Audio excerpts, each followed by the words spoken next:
Pada 27 Mei 2014, sebuah kejadian tragis terjadi di Desa Katra, Distrik Budaun, Negara Uttar Pradesh, negara India.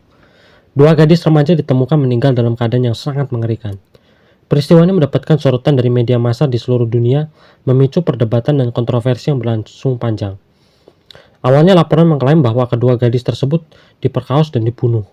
Tetapi penyelidikan yang dilakukan oleh CBI, Central Bureau of Investigation, mengungkapkan bahwa tidak ada bukti pemerkosaan. CBI menyimpulkan kematian tersebut merupakan bunuh diri. Namun sayangnya pihak keluarga dan aktivis menolak hal tersebut dan menganggap pihak penyidik lebih mementingkan masalah kasta. Seperti apa kisahnya? Ini ceritanya.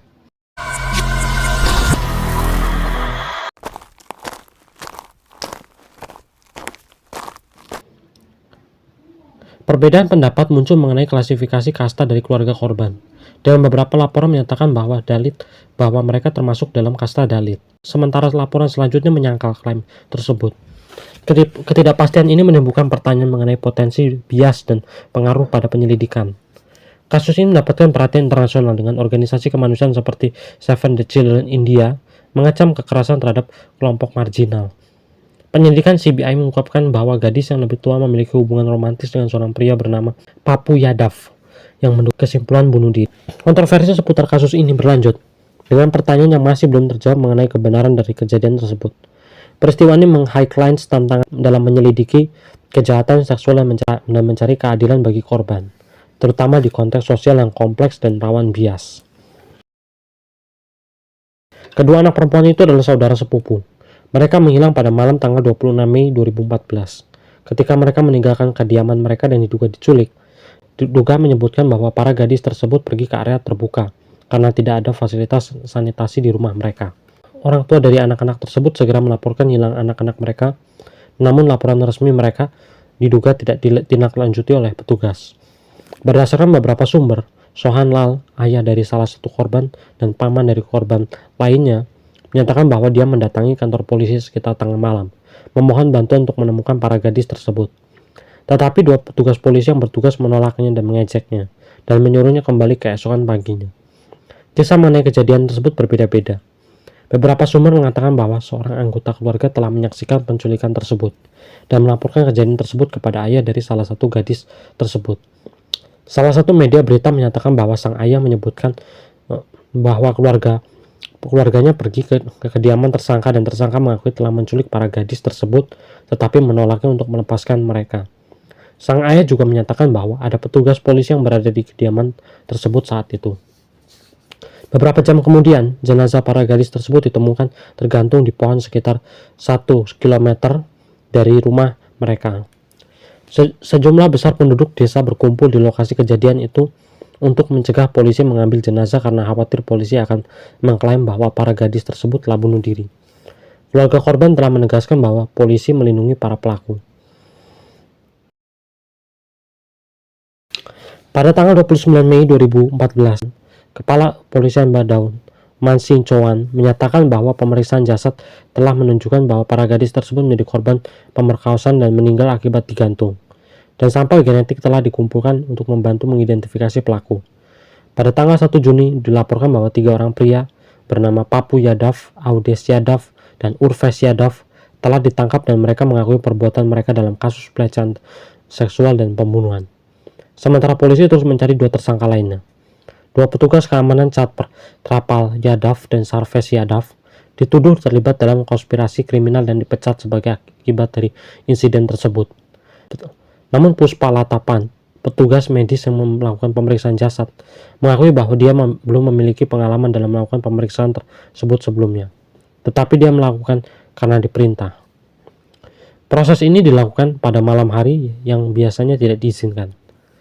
Pada tanggal 8 Juni, Kepala Polisi Uttar Pradesh, Banerjee, menyatakan berdasarkan hasil pemeriksaan jasad salah satu gadis tidak menjadi korban pelecehan. Dan tampaknya ini adalah kasus pembunuhan karena alasan pribadi. Kami sedang menyelidiki kasus ini dalam pernyataannya kepada media pada tanggal tersebut. Sekretaris Negara Alok Nanjam menyatakan kasus pelecehan ini adalah kejadian yang tidak penting dan tidak perlu diperbesar oleh media. Media juga harus mempertimbangkan kasus di mana orang-orang dituduh secara tidak adil dalam keadaan tersebut. Dalam pernyataan kepada media pada tanggal 12 Juni, Banerjee menyatakan bahwa para gadis tersebut dicekik sebelum meninggal dan ada kemungkinan bahwa para tersangka tidak bersalah. Menurut Banerjee, kematian salah satu gadis tersebut mungkin berkaitan dengan masalah warisan harta benda dalam keluarga. Anak dari kedua korban satunya adalah anak tunggal dari orang tuanya. Ayahnya adalah salah satu dari 3 saudara yang memiliki sumber daya terbatas, dan jika dia tidak hidup, itu bisa menguntungkan orang lain. Ayah dari salah satu gadis menjawab, kami selalu tahu bahwa polisi memihak.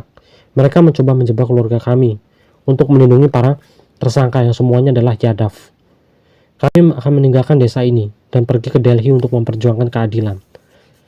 Tuduhan. Pada tanggal 6 Juni, sebuah tim khusus investigasi SIT dibentuk oleh pemerintah untuk menyelidiki kasus tersebut.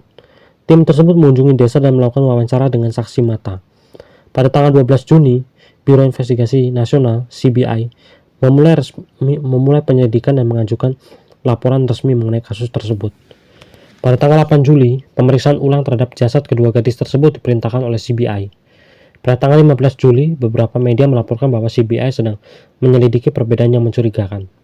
Dalam pernyataan yang diberikan oleh keluarga para gadis tersebut, dilaporkan bahwa CBI telah menemukan sandal milik gadis yang lebih tua yang dianggap sebagai bukti penting dalam penyelidikan kematian mereka.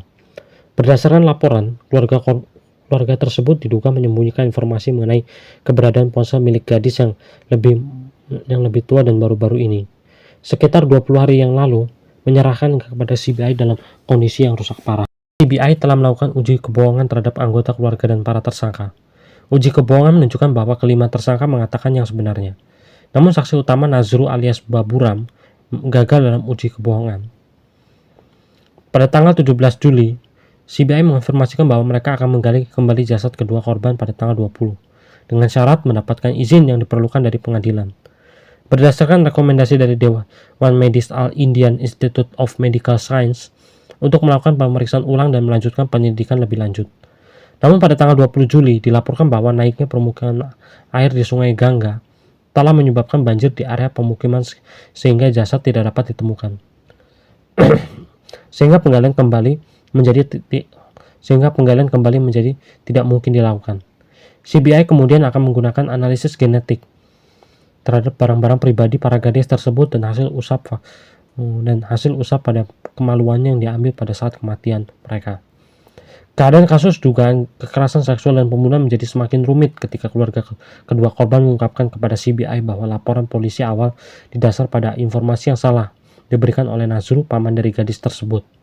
Akhirnya keluarga dan Nazru mengakui kepada CBI bahwa tersangka utamanya Papu tidak mengancam para gadis dengan senjata, melainkan melarikan diri ketika dia melihat bersama para gadis oleh Nazru. Terungkap bahwa orang tua dari masing-masing gadis memberikan uang sebesar 100.000 rupiah kepada saksi utama Nazru dan saudara laki-laki dari uang 500.000 rupiah yang mereka terima sebagai kompensasi atas tragedi tersebut dari Partai Bahujan Samaj. Tim investigasi CBI menemukan bahwa ponsel yang digunakan oleh para gadis yang terlihat dalam foto tempat kejadian perkara disembunyikan di pakaian kakak perempuannya. Sebulan kemudian CBI meminta keluarga untuk menyerahkan ponsel tersebut. Keluarga awalnya mengklaim bahwa ponsel tersebut hilang, tetapi kemudian menyerahkan ponsel yang rusak. Ponsel tersebut kemudian dikirim ke laboratorium forensik di Gujarat yang menyebutkan ponsel tersebut rusak baru-baru ini dan disengaja menggunakan kekuatan eksternal. CBI menemukan bahwa gadis yang lebih tua dan tersangka utama dalam kasus dugaan kekerasan atau seksual pembunuhan telah melakukan kontak melalui telepon seluler sekitar 300 kali sejak tahun 2013.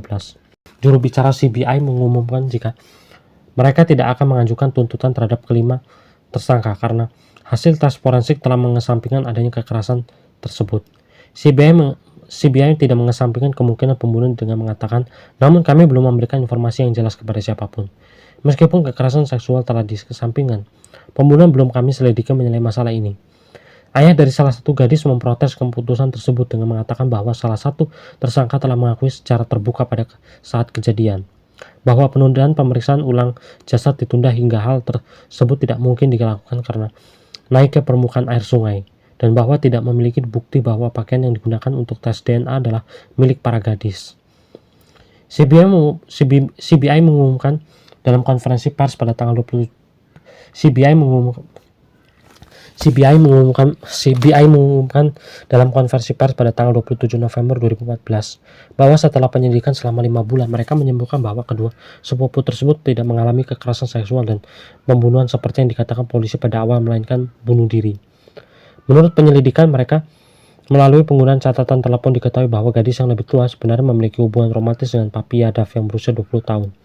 Dengan siapa dia telah berbagi sekitar 400 panggilan. Pada bulan Desember 2015, Pengadilan Posco Badaun dalam keputusan tertulis setebal 25 halaman menolak laporan penutupan CBI. Hakim Distrik Tambahan Virendra Kumar Pandey menolak laporan penutupan CBI. Dia selanjutnya memanggil tersangka utama Papu.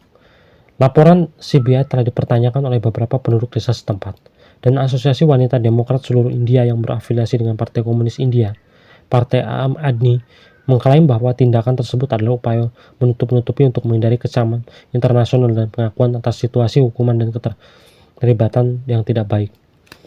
Pada tanggal 2 Juni, PBB mengeluarkan pernyataan yang mengacam tindakan kekerasan dan pembunuhan massal dengan mengatakan keadilan harus ditegakkan bagi keluarga kedua gadis remaja tersebut. Kekerasan terhadap perempuan adalah pelanggaran hak asasi manusia, bukan masalah yang hanya dihadapi perempuan. Kekerasan terhadap perempuan adalah pelanggaran hak asasi manusia, bukanlah masalah yang dihadapi perempuan. Insiden Badaun menyoroti bahaya yang dihadapi perempuan di India karena kurangnya fasilitas sanitasi. Dalam sebuah pernyataan, Lisa Grande, koordinator PBB untuk India, menyatakan keadilan harus ditegakkan bagi keluarga kedua gadis remaja tersebut dan bagi semua perempuan dan anak perempuan dari komunitas kelas bawah yang menjadi korban kekerasan dan pembunuhan di desa di India. Meskipun beberapa laporan awal dalam bahasa Hindi dan artikel di New York Times tidak mengidentifikasi para korban sebagai berasal dari kasta Dalit, mereka secara keliru diidentifikasi sebagai Dalit dalam laporan Reuters oleh Nita Bala pada tanggal 29 Mei. Belakangan diketahui secara luas bahwa mereka bukanlah Dalit, melainkan berasal dari kasta Maurya yang memiliki status sosial yang sama dengan kasta Yadav. Pemerintah pusat menanyakan kepada pemerintah negara bagian Uttar Pradesh mengapa peraturan ketat dalam undang-undang kasta terdaftar dan suku terdaftar tidak diterapkan ketika para tersangka dituduh melakukan kekerasan dan pembunuhan terhadap dua gadis di Badaun. Pemerintah negara bagian menjawab bahwa berdasarkan laporan yang diterima dari pemerintah Kabupaten Badaun, para korban bukan anggota SC atau ST. Mereka berasal dari komunitas Other Backward Class. Beberapa laporan mengakui bahwa para korban adalah anggota komunitas yang umumnya dikenal dengan sebagai Sakya, juga disebut Maurya. Sementara para tersangka serta petugas polisi setempat adalah anggota komunitas Yadav. Kedua kasta tersebut diklasifikasikan sebagai OCB. OBC di Uttar Pradesh. Perbedaan kasta ini menimbulkan pertanyaan tentang kemungkinan bias pengaruhnya terhadap penyelidikan dan penegakan hukum. Kasus ini menyoroti kompleksitas masalah kasta dan ketidaksetaraan di India, serta tantangan dalam mencapai keadilan bagi mereka yang berasal dari komunitas yang terpinggirkan. Peristiwa ini juga menyoroti pentingnya akses terhadap fasilitas sanitasi yang aman dan layak bagi semua warga, terutama perempuan dan anak perempuan, untuk melindungi mereka dari bahaya dan kekerasan.